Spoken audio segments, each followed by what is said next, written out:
CPIM Ernakulam ജില്ലാ സമ്മേളനത്തിന് പ്രൗഢഗംഭീര തുടക്കം. പ്രതിനിധി സമ്മേളനം സംസ്ഥാന സെക്രട്ടറി MV ഗോവിന്ദൻ ഉദ്ഘാടനം ചെയ്തു. സ്ത്രീക്കും പുരുഷനും തുല്യമായ അർഹതയും അവകാശവും വേണമെന്ന് CPIM സംസ്ഥാന സെക്രട്ടറി പറഞ്ഞു. സ്ത്രീ പുരുഷ തുല്യതയെക്കുറിച്ച് പറയുമ്പോൾ ആരും പ്രകോപിതരായിട്ട് കാര്യമില്ലെന്നും MV ഗോവിന്ദൻ. കോൺഗ്രസിന്റെ മുഖ്യമന്ത്രിമാരെ പറ്റി ചർച്ച തുടങ്ങി.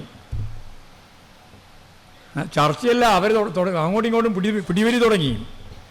സുധാകരൻ എങ്ങനെയും മാറ്റണമെന്നാണ് വി.ഡി. സതീശനും കൂട്ടരും ആലോചിക്കുന്നത്. പക്ഷേ ജനങ്ങൾ കൃത്യമായിട്ട് വോട്ട് ചെയ്ത് രണ്ടാം ടേം സഖാവ് പിണറായി വിജയന്റെ ഗവൺമെന്റ് ഓതിയെടുത്തു വന്നു.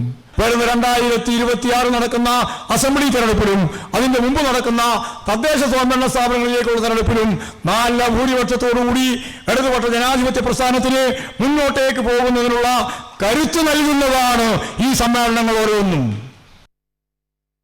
അങ്ങനെ 3 ദിവസം നീളുന്ന CPIM എറണാകുളം ജില്ലാ സമ്മേളനത്തിനാണ് തുടക്കം ആയത്. പ്രതിനിധി സമ്മേളനം ഉദ്ഘാടനം ചെയ്തുകൊണ്ടാണ് സംസ്ഥാന സെക്രട്ടറി MV ഗോവിന്ദൻ ഇക്കാര്യങ്ങൾ പറഞ്ഞത്. ഇക്കാര്യം അടക്കം സൂചിപ്പിച്ചത് സ്ത്രീ പുരുഷ സമത്വത്തെ സംബന്ധിച്ച് ഉള്ള കാര്യങ്ങൾ, അത് നവോത്ഥാന കേരളത്തിൻ്റെ തുടർച്ചയാണ്. അത് ഉയർത്തിപ്പിടിക്കുക ഇടതുപക്ഷ ദൗത്യം കൂടിയാണ്. അതാണ് CPIM ചെയ്യുന്നത്. അതിൽ ആരും വേവലാതി പൂണ്ടിട്ട് കാര്യമില്ല എന്നതടക്കമുള്ള സമകാലിക രാഷ്ട്രീയ പ്രശ്നങ്ങളൊക്കെയാണ് അദ്ദേഹത്തിൻ്റെ പ്രസംഗത്തിൽ പ്രതിഫലിച്ചത്. ഇതിൻ്റെയൊക്കെ സമഗ്ര വിവരങ്ങളുമായി ഞങ്ങളുടെ പ്രതിനിധി സാലി മുഹമ്മദ് അവിടെ നിന്നും ചേരുന്നു. സാലി, എറണാകുളം ജില്ലാ സമ്മേളനത്തിന് തുടക്കമായി.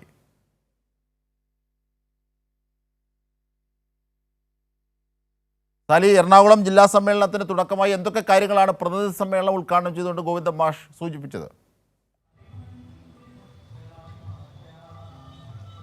ഗോവിന്ദൻ മാസ്റ്റർ സാർവദേശീയ ദേശീയ സംസ്ഥാന രാഷ്ട്രീയത്തിലെ എല്ലാ വിഷയങ്ങളെയും പ്രതിപാദിച്ചുകൊണ്ട് 1.5 മണിക്കൂർ നീളുന്നതായിരുന്നു സംസ്ഥാന സെക്രട്ടറിയുടെ ഉദ്ഘാടന പ്രസംഗം. അതിൽ ഏറ്റവും പ്രധാനപ്പെട്ടത് പറഞ്ഞത് കോൺഗ്രസിൽ ഇപ്പോഴും വലിയ തമ്മിലടി മൂർച്ഛിക്കുകയാണ്. അത് മുഖ്യമന്ത്രി പദവിയെ ചൊല്ലി അധികാരത്തെ ചൊല്ലിയൊക്കെയാണ്. പക്ഷേ ഇത് തന്നെയായിരുന്നു 2021 സ്ഥിതി. പക്ഷേ തെരഞ്ഞെടുപ്പ് വന്നപ്പോൾ ജനങ്ങൾ LDFനാണ് വോട്ട് ചെയ്ത് LDFനെ രണ്ടാം വട്ടം അധികാരത്തിലെത്തിച്ചു. 2026 സമാന സാഹചര്യം തന്നെയാണ് ഉണ്ടാകാൻ പോകുന്നത്.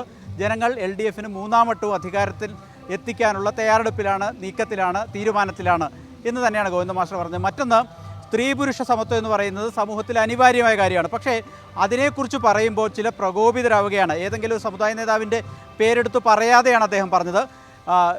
ചില പ്രകോപിതരാവുകയാണ്. ആരും അത് കേൾക്കുമ്പോൾ പ്രകോപിതരാവേണ്ട കാര്യമില്ല എന്നും CPIM സംസ്ഥാന സെക്രട്ടറി പറഞ്ഞു.